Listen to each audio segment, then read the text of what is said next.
On here. That's good.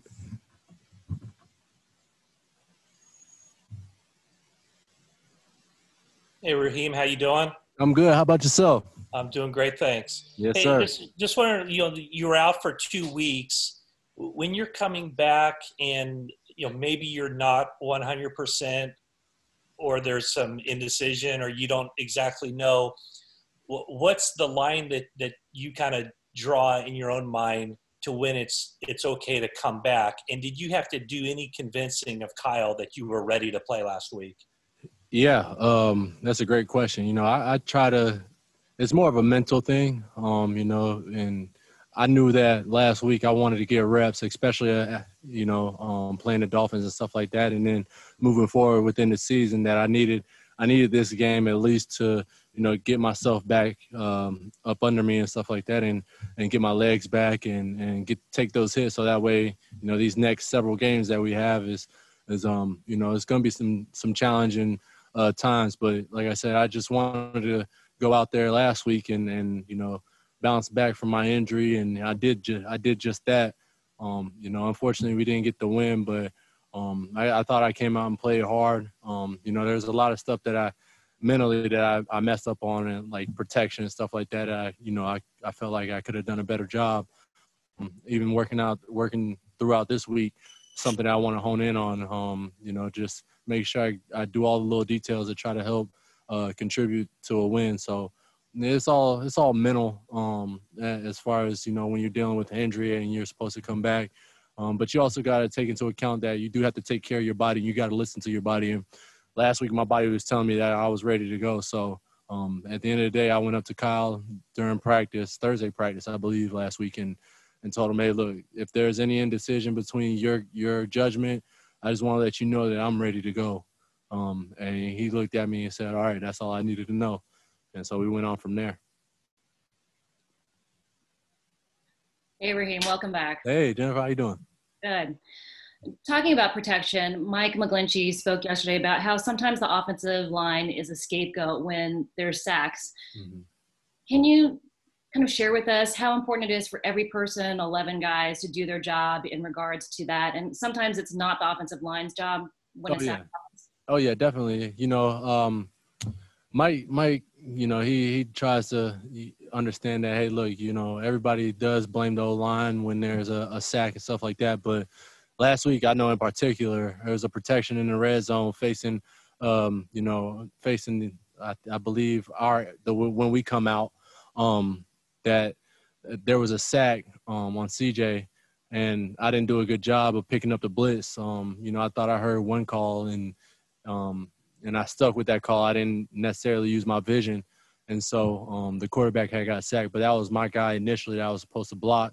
But it was miscommunication, definitely on my part, mishearing the call and stuff like that. And like I said, yeah, the guys, it is a scapegoat for O-line to be criticized for sacks and stuff like that. But in this instant, and last week, and for sure, I know there was a couple blitz miscues that we had as far as the running back room. But like I said, it's one of those things where you just got to go back to the drawing board and correct it and move on.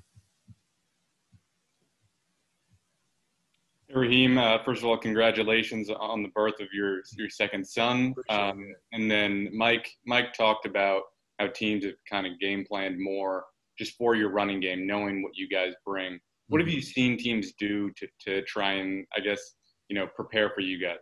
I would say more isolation on the D-line. They want to get the key matchups, and as well as in the linebackers. They're more downhill towards the ball, and they're not threatened by the pass game or anything like that. So we just got to open up the pass game a little bit more, and it takes everyone to do their part, whether it be a block, to try to fool somebody, or even just trying to run a route. Everybody has to do their part, so that way we can get going as a whole, and that's what you want in a game, is for everyone to be on the same page and working on all cylinders, because like you said, if you do so run heavy and dependent on the run, eventually that's going to stop. And then pass game, if it's non-existent, then you're not going to have those explosive plays, and you're not going to have, moving the chains and stuff like that. So like I said, we just all got to do our part,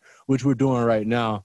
We knew that last week it was a bit of a struggle in the past game, but we're definitely on our P's and Q's this week with it. So. Raheem, speaking of the birth of your child, can you take us through sort of how that happened when you guys were staying in West Virginia? I know you traveled to Cleveland, and just how has it changed your family life since all that's happened? Yeah, that's a great question. I was blessed and fortunate enough to be at the birth of my second son, and it was one of those things for me that it's something I just did not want to miss. And the organization and everybody that played a big role in that, definitely just want to say thank you from the bottom of my heart to allowing me to be able to go over and see my family and to hold my second born. Those are moments that I truly am going to cherish. And right now it's definitely difficult. Just being away from my family. Usually when we had our first son, I was able to hold him and stuff like that. And, just hold him with one hand, hold his little butt right on my chest. It's just, so for me not to be able to do that with my second son is kind of rough on me. And I talked with my wife about it last night, and we just had a long talk and shared those moments because she's doing it for me. I texted her right after the conversation, right after we FaceTime, and I told her, hey, look, people say that the man is supposed to be the king of the house. And in this instant, when the king leaves the house or the fortress, it's the queen that takes over, that gives all the calls. And I told her, hey, you're the queen right now. And so I know you're doing a great job. You're our warrior. You're our threshold, and you're doing an unbelievable job with our two boys. And I just want to let you know that, you're not alone in this thing. And for her to feel like she's more comfortable now, and it helps my mental out so much, being that she's safe and taking care of the boys. And so I can't thank her enough from the bottom of my heart. Hey, Raheem, that's such a sweet answer, and I'm sorry to ask a maybe unpleasant question, but a lot of people are looking at the last two games and looking at your upcoming schedule and have determined you guys, your season is lost. Did you enter the? We understand the situation, especially later on down the road when games really do matter, and you definitely want to win your division, win the NFC West. And it's just important for us to go into each game week by week, one game at a time, and just focus on that game. And that's what we're doing with the Rams coming up this week.